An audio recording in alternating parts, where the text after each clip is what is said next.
Nessa altura do campeonato, o Trump está a par de tudo, e eu preciso falar isso para vocês, meus amigos, do que está acontecendo aqui no Brasil. Prestem atenção. O Carvajal, essas operações que estão acontecendo na Venezuela, né, o mapeamento completo, tudo isso aí é delação do ex-general venezuelano. E óbvio, os Estados Unidos não querem só saber de Venezuela, até porque é nítido que acho que é o único governo no mundo hoje, né, que diz ser uma democracia. O Brasil não é uma democracia, não é de jeito nenhum. Aqui eu acredito que nunca foi, nós nunca tivemos democracia plena, nunca tivemos, sempre fomos, né, acorrentados por esses mesmos personagens que estão aí. Olha, o presidente Bolsonaro está passando. Venezuela, Brasil, Colômbia, né? Vê que são esses 3 países que estão em evidência. Cuba é uma ditadura, mas lá eles não têm, né, o poderio como tem os 3 países, Brasil, Venezuela e a Colômbia, os mais fortes, podemos dizer, né? E tudo isso Trump já está sabendo. Vou mostrar aqui mais uma declaração que prova tudo isso que a gente está falando aqui, jornalista, lá nos Estados Unidos. E olha a barbaridade. Bolsonaro não pode mais levar nem a sua refeição para ele comer lá no lugar onde ele está. O que nós estamos observando. Lógico que não são os policiais federais que a gente fala assim e tal, mas a ordem está partindo de alguém.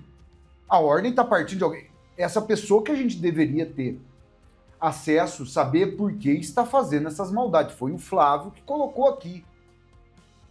É uma barbaridade. O homem tem problemas médicos, e não pode ter a sua própria refeição. A começar, um policial federal íntegro sabe que Bolsonaro é inocente dessas barbaridades. Se não fosse o golpe, que quem deu um golpe no Brasil foi o Lula, que ele era para estar preso. Vejam, aqui o certo virou errado, o errado virou certo. Mas é um homem honesto que está preso e o desonesto comandando esse país. Tem cabimento um negócio desse? Já vai compartilhando esse vídeo, solta o dedinho aí no like, ajuda muito o teu like, o teu engajamento aqui é de graça para vocês, ajuda muito nós aqui no nosso trabalho, vem fazer parte da nossa família. Olha só. A Elisa, que é jornalista nos Estados Unidos, exilada, o governo americano deu exílio a ela, diante das barbaridades que aqui acontecem. Olha só. E tudo o que está acontecendo na Venezuela, os passos que o governo americano está dando, todas as decisões, elas são 100% baseadas nas informações que Carvajal tem disponibilizado para a justiça americana. Então, isso é algo assim, que tem muito peso, porque significa que as informações que ele está prestando são extremamente relevantes, não são nada triviais. Então, é isso que está acontecendo nesse momento. Em relação ao Lula, o impacto é muito grande, porque, na verdade, nós já estamos sentindo esse posicionamento que Lula tem tomado nos últimos dias, essas declarações de que ninguém vai mandar no Brasil, que ele sobre falar grosso, isso aí está claramente evidenciando a angústia, o desespero dele com o fato de que Maduro será a qualquer momento capturado, né? Levando em consideração que as autoridades americanas o querem vivo, né? Para que ele também chegue a essa posição de tentar negociar uma delação. E aí Maduro vai entregar tudo sobre a amizade dele com Lula, sem sombra de dúvida. Então, nesse momento onde nós estamos na iminência de Maduro ser detido pelos Estados Unidos, gera uma tensão muito alta no governo brasileiro, porque o governo brasileiro não é, como ele tenta se apresentar, um protetor do ditador Maduro. Isso é um fato. Isso é evidente. Por que o Lula defenderia tanto assim alguém que ele sabe que ele não vai ganhar nada com isso? O que ele ganha defendendo a Venezuela? O que o Lula ganha defendendo Nicolás Maduro? Nada. Mas o Maduro tem ele nas mãos. Percebam, toda vez quando estavam tratando, o Maduro estava dando vários recados para ele esses dias. Vários recados. Esses tempinhos atrás aí. O que aconteceu? Saíram correndo para ajudar, mandou Celso Amorim, mandou um monte de tranqueira lá para a Venezuela para poder tentar acalmar o Maduro. Não foi o que aconteceu? Aquele sujeito lá, aquele cabeça branca, que peido furado no vale, né? Não vale nada, nada, nada, nada. E aí, meus amigos, começou essa operação cada vez mais ficar evidente que os Estados Unidos não vão parar.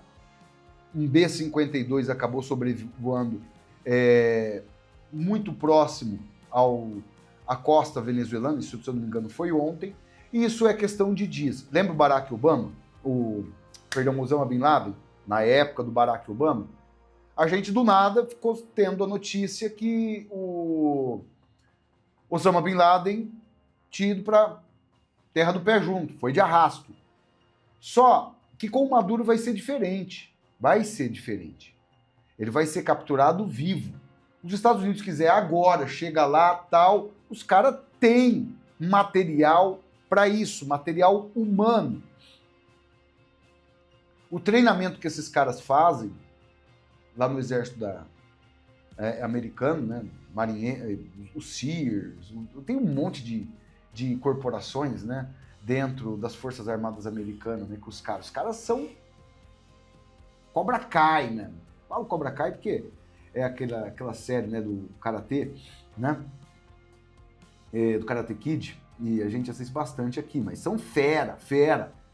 O treinamento que os caras ficam não sei quantos minutos debaixo de água, ali na água gelada, treinamento na água gelada, coisa que a gente acha que é forte, mas não aguenta 5 minutos. Acho que não aguenta 1 minuto. 1 minuto. Imagina esses caras entrando lá, aqueles caras com os negócios aqui assim, aquelas tinta preta que assim, com aquelas caras de mal, esses capacetes aqui, ó. Esses capacetes aqui, os caras usando com câmera em cima, pá. É uma coisa inimaginável.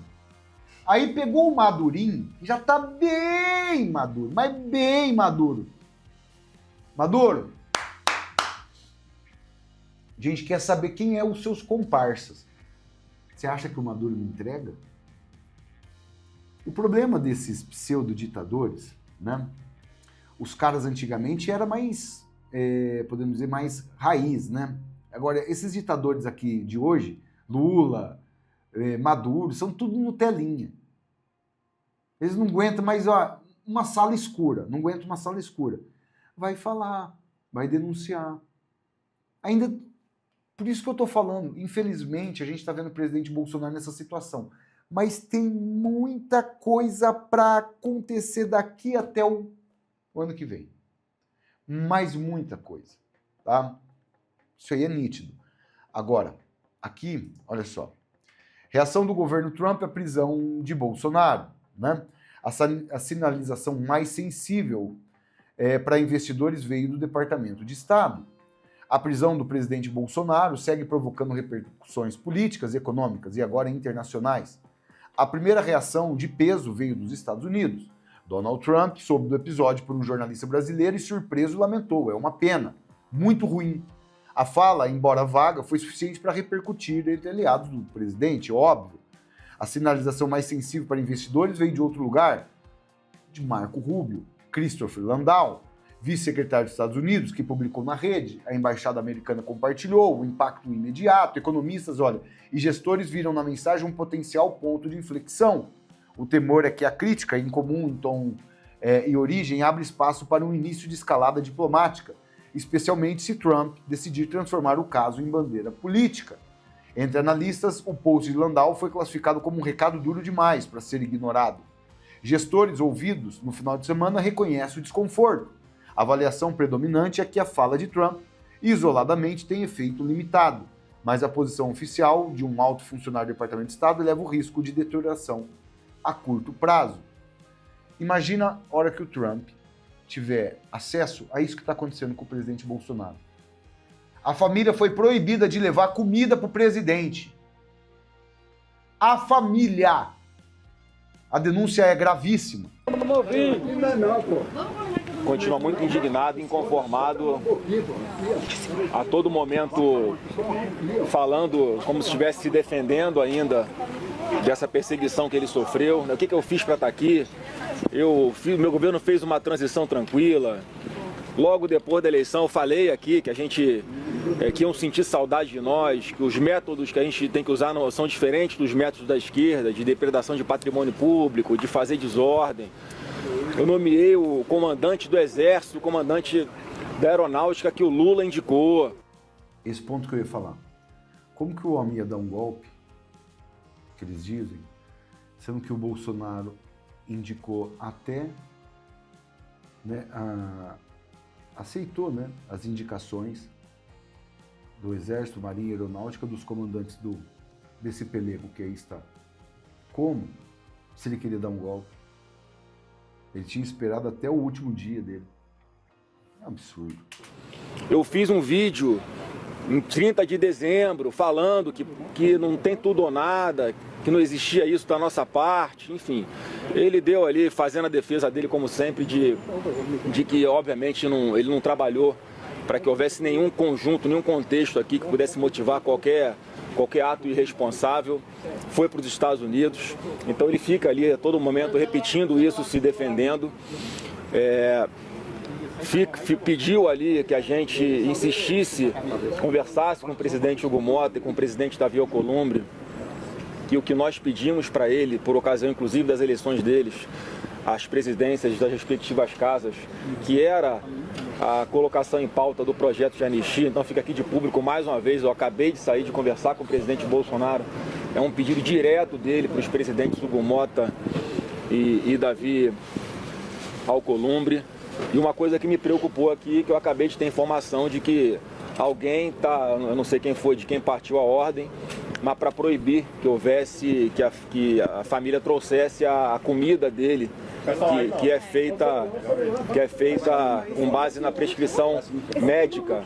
Ele precisa de ter uma alimentação especial por causa do fluxo intestinal, por causa das sequelas da cirurgia dele. Então me soou muito estranho que alguém tivesse dado essa determinação para ir contra a medicação que é prescrita pelos médicos, para evitar exatamente intercorrências que ele precisa ter uma disciplina com essa alimentação e, obviamente, também a preocupação dele com relação à origem da comida. Ele tem essa preocupação, não é de agora, ele sempre falou disso de público, a preocupação de que pudessem fazer alguma coisa com ele aqui. É isso que a gente está falando. A questão não é a Polícia Federal, mas não sabemos a origem. Geralmente, essas refeições aí, elas são terceirizadas. Elas são terceirizadas. São terceirizadas. Vem de fora, a comida chega, tá. E o Bolsonaro não vai comer. É lógico, ele não é maluco. Não é maluco.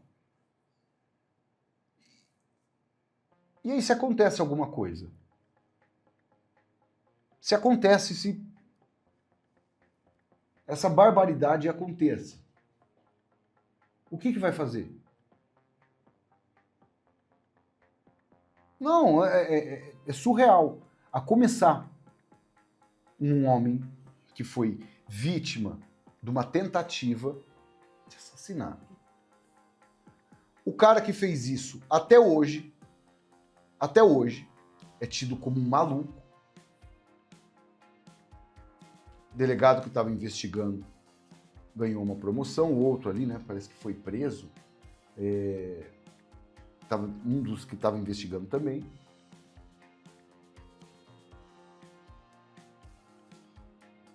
E essa situação toda. Tudo isso, o partido foi o radical da esquerda, PT e PSOL, que é tudo a mesma coisa, o cara era do PSOL, o Adélio, aí eles falam, ex-militante do PSOL. Não, ele era do PSOL. Do PSOL! Bolsonaro, nessa situação absurda, não tem uma investigação. Colocaram pra gente aí que ele era um lobo solitário. O cara pertence a um partido político, é um lobo solitário. É um lobo solitário. Celulares, computadores, os passos de Adélio, tudo, nada, ligações, interceptações, nada. Bolsonaro come uma farofa na rua, cai a farofa na calça dele, na camisa dele ali e tal. Não sei o que, farofa, Bolsonaro derrubou farofa e tal. Mas um cara que tentou assassinar um presidente do Brasil. Não, esse não tem investigação. Imagina se eles investigassem a vida de Adélio. Só 10% do que eles fazem para investigar Bolsonaro. Estou falando só 10%. Acho que aparecia até a cueca borrada de quando ele era nenê, o Adélio. Até quando ele era nenê, a cuequinha dele, a fralda dele borrada.